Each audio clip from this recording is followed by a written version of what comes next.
हिंद, वंदे मातरम, नमस्कार। मैं अंकित पटेल आप सभी का आपके अपने यूट्यूब प्लेटफॉर्म टारगेट टीचर में अंकित में स्वागत करता हूं। मित्रों, हम सभी शिक्षक की भूमिका जीवन कौशल के अंतर्गत अंतिम लेक्चर 5वां लेक्चर है, जिसमें हम पढ़ेंगे शिक्षक की अनुश्रवणकर्ता के रूप में भूमिका। हम आपको बता चुके हैं कि शिक्षक की भूमिका आपके मनोविज्ञान के जीवन कौशल में दिया हुआ है। जीवन कौशल से 10 प्रश्न पूछे जाएंगे। ये video UP TET, C TET और सुपर टेट यानी शिक्षक भर्ती परीक्षा के लिए महत्वपूर्ण है। एक शिक्षक की क्या क्या भूमिकाएं होती हैं। शिक्षक समाज का पथ प्रदर्शक है, शिक्षक समाज का राष्ट्र निर्माता है, शिक्षक ही ऐसे नागरिकों का निर्माण करता है, ऐसे सभ्य नागरिकों का निर्माण करता है जो सभ्य समाज का निर्माण करते हैं। शिक्षक की भूमिका शिक्षक को पता होना जरूरी है, इसलिए आपकी शिक्षक भर्ती परीक्षाओं में इस टॉपिक को रखा गया है। आखिरकार शिक्षक की क्या क्या भूमिकाएं होती हैं। शिक्षक समाज के लिए भी महत्वपूर्ण है, क्योंकि समाज में भी उसकी बहुत सी भूमिकाएं होती हैं और विद्यालय के अंदर तो उसकी भूमिकाएं हैं ही। हम चर्चा कर रहे थे शिक्षक की कुछ महत्वपूर्ण भूमिकाओं की, जिसमें हमने सुविधा प्रदाता के रूप में शिक्षक की भूमिका की बात कर ली है। नेतृत्वकर्ता, मार्गदर्शक और परामर्शदाता के रूप में भी हम बात कर चुके हैं। अगर आपने हमारे वह वीडियो ना देखे हो तो हमारी प्लेलिस्ट में जाकर आप देख सकते हैं। और यदि आप पहली बार चैनल पर विजिट कर रहे हैं तो चैनल को सब्सक्राइब करें और पास में घंटी के निशान को दबाएं, ताकि आने वाली वीडियो के नोटिफिकेशन आप तक पहुंचते रहे। और यदि आपने चैनल को सब्सक्राइब किया हुआ है तो आपका बहुत बहुत धन्यवाद। इस वीडियो में शिक्षक अनुश्रवणकर्ता के रूप में मित्रों, सबसे पहले आप अनुश्रवणकर्ता शब्द का अर्थ समझें। अनुश्रवणकर्ता वह व्यक्ति होता है जो किसी कार्य की निगरानी करता है या देखरेख करता है। और दूसरे शब्दों में आप ऐसे समझ सकते हैं कि अनुश्रवणकर्ता वह व्यक्ति होता है जो किसी कार्य के मानकों को निर्धारित करता है। अब आप ये समझ गए कि अनुश्रवणकर्ता का मतलब है देखरेख या निगरानी करना, और जो कार्य किया जा रहा है उसके निर्धारित मानक निर्धारित करना। अब हम सिद्ध करेंगे कि शिक्षक एक अनुश्रवणकर्ता कैसे है। तो चलिए दोस्तों, हम शुरू करते हैं। पहला है निगरानी करने वाला।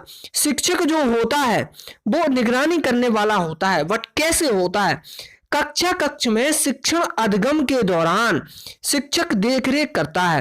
वह ये देखता है कि कोई छात्र किसी अवधारणा को समझ पा रहा है कि नहीं, किसी अवधारणा को समझने में छात्र भ्रमित तो नहीं हो रहा है, और किसी शब्द का, किसी विषय को लेकर वह गलत उच्चारण तो नहीं कर रहा है, अपने मन में गलत धारणा तो नहीं बना रहा है। इन सभी चीजों की शिक्षक क्या करता है? निगरानी करता है।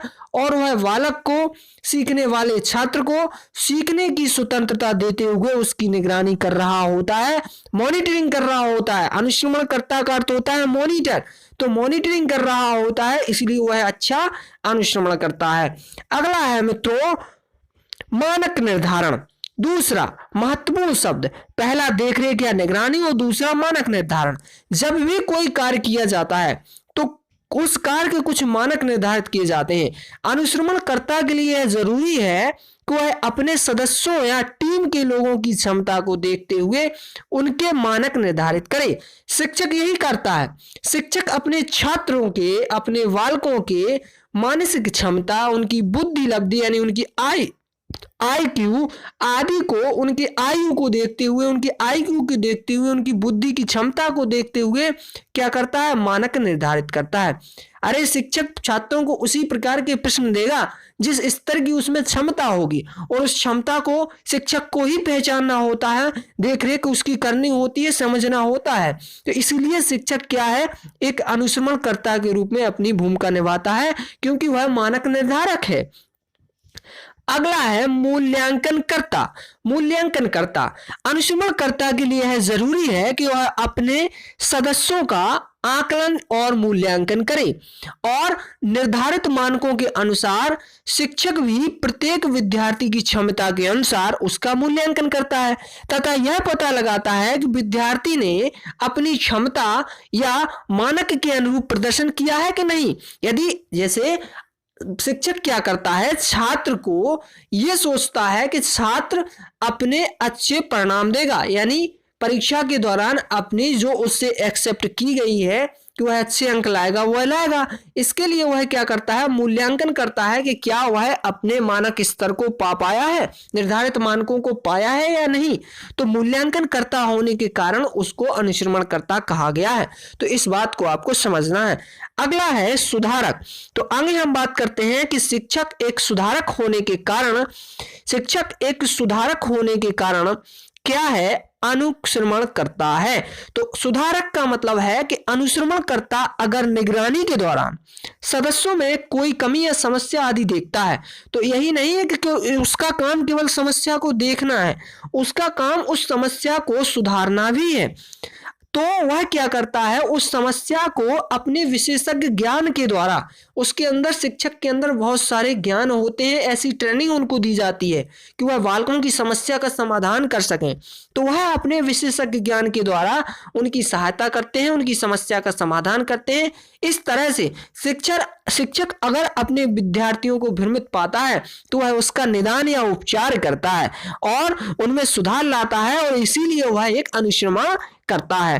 तो दोस्तों, आशा है आपको वीडियो पसंद आ रहा हो, और अगर आपको वीडियो पसंद आ रहा हो तो चैनल को सब्सक्राइब जरूर करें, क्योंकि आपका एक लाइक सब्सक्राइब हमें वीडियो बनाने के लिए मोटिवेशन देता है।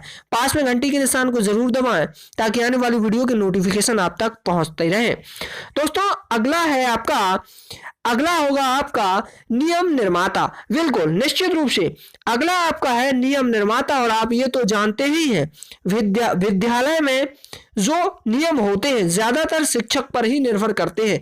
किसी कार्य को किस अवधि में समाप्त करना है, किस अवधि तक वह कार्य हमारा खत्म हो जाना चाहिए, यह सारे नियम कौन बनाता है, शिक्षक।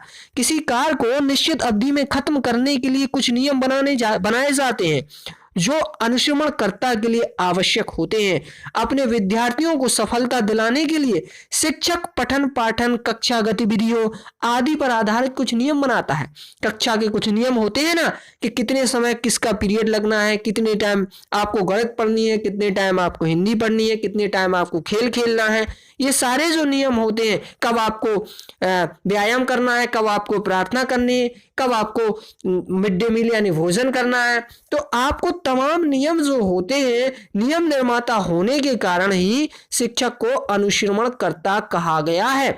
अगला हम देखते हैं, अगला आपका आ जाएगा मित्रों आंकड़ों का संग्रह, यानी कि डाटा का कलेक्शन करना। तो अगला आपका है आंकड़ों का संग्रह। तो क्यों आंकड़ों के संग्रह के कारण क्यों इसको अनुश्रवणकर्ता कहा गया है, इसको हम जानते हैं। तो लिखिएगा आंकड़ों का संग्रह। अनुश्रवणकर्ता के लिए यह जरूरी है कि वह कार्य से जुड़े आंकड़ों का संग्रह करे, जैसे कि श्रम, पूंजी आदि। शिक्षक भी तमाम परीक्षाओं के द्वारा विद्यार्थियों के प्रदर्शन के आंकड़े संग्रह करता है। जैसे कोई छात्र है तो कक्षा 1 में उसका कैसा प्रदर्शन रहा वो भी आपके पास है डाटा। कक्षा 2 में किस प्रकार का प्रदर्शन किया, सभी कक्षाओं के दौरान, विभिन्न मासिक टेस्ट के दौरान, साप्ताहिक टेस्ट के दौरान, विभिन्न अर्धवार्षिक और वार्षिक परीक्षाओं के दौरान उसने किस प्रकार का प्रदर्शन किया, वो सारा डाटा का कलेक्शन आपके पास होता है शिक्षक के पास। इसीलिए शिक्षक एक अनुश्रवण करता है, एक मॉनिटर के रूप में कार्य करता है। ये सभी बातें जो कि बता रही हैं कि शिक्षक क्या है, शिक्षक एक अनुश्रवण करता है। तो पहली बात, निगरानी करने वाला होने के कारण अनुश्रवण करता है, मानक निर्धारण होने के कारण अनुश्रवण करता है, मूल्यांकन करता होने के कारण अनुश्रवण करता है, सुधारक होने के कारण अनुश्रवण करता है, नियम निर्माता होने के कारण अनुश्रवण करता है, आंकड़ों के संग्रह के कारण अनुश्रवण करता है। दोस्तों, जीवन कौशल में 35 से ज्यादा लेक्चर, मात्र 5 टॉपिक और 35 से ज्यादा लेक्चर अभी तक आपको उपलब्ध हो चुके हैं। और अभी तक आपने हमारे चैनल को सब्सक्राइब ना किया हो तो मित्रों आपसे निवेदन है, चैनल को सब्सक्राइब जरूर करें, पास में घंटी के निशान को जरूर दबाएं ताकि आने वाली वीडियो की नोटिफिकेशन आप तक पहुंचते रहे।